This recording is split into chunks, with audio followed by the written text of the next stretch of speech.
walang clear money plan. Ang sweldo mo ba dumadaan lang sa kamay mo? Ito yung pinaka-common mistakes ng mga OFWs. Walang malinaw na plano. Maraming mga OFWs ang umaalis thinking na mag-iipon ako.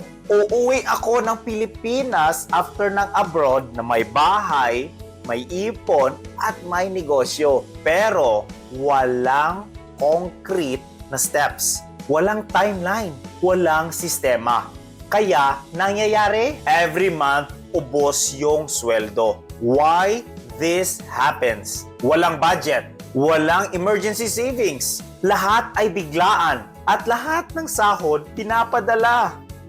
Hindi pinupundar. Para kang nagdadrive papuntang Baguio. Wala kang mapa at hindi mo alam kung gaano kalayo. Sigurado makakarating ka pero ang tagal. Ang daming liko at daming abala.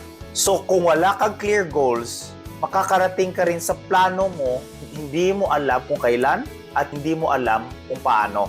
It's the same thing with money. Kung hindi mo alam kung saan pupunta yung sweldo mo, matatapos na lang yung kontrata mo, wala kang naipundar. So yung solusyon natin is to make a money plan. Meron ka dapat goals at may timeline. 3, meron kang savings percentage. It can be 20%, 30%, 15%, 10%, but dapat consistent. At meron ka dapat plano para sa mga investments at emergency fund. Mag-comment ng plan if gusto mo ng simple money plan template.